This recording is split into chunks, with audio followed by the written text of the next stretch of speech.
Sabihin naman nila kung tatawad sila. Willing naman ako magpatawad. Oo. Wala namang kasalanan yata eh. Oo nga. Huwag patawarin. Ano ba yung bayan na yun? Masyadong maarte. Ang gusto, hindi daw aprobado tong... Anong problema mo? Kasi yung bayan ko nung Mio, papatransfer niya sa pangalan. Eh, sinabi ko naman sa kanya, oh, boss, okay naman to kasi may dalawang ID. Ang gusto daw niya, ang kailangan daw 6. Paano naging 6 ka ako? Valid naman tong inaano ko sa kanya. Masyadong Kompleto naman ah. Oh, masiyar original. Narehistro. Narehistro. Oh.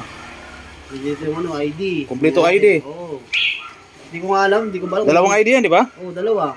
Dalawa, tapos may pirma pa 3. Oo. Hindi ko nga alam boss kung anong ginagawa, kung pwede bang tatawad ba o gano'n dapat. Sabihin naman nila kung tatawad sila. Willing naman ako magpatawad. Oo. Wala namang kasalanan yata eh. Oo nga. Huwag patawarin. Nagbabarat lang yun. Oo nga eh, Barakski.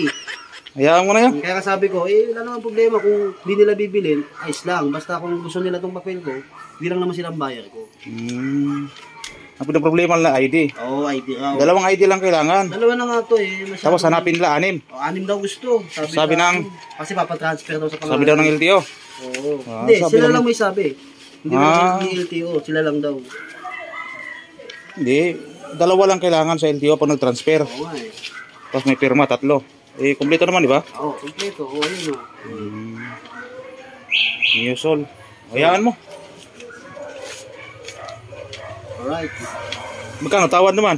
Binabarat. Binabarat nga ako eh. Oh, Marte. Marte pa. Barat Tapos, pa. Oh. Marte, barat naman. Oo nga eh. Yan nga gusto ko. Hingin na lang nila eh. Oh, hingin na lang. Ano, bigay na natin. Sige.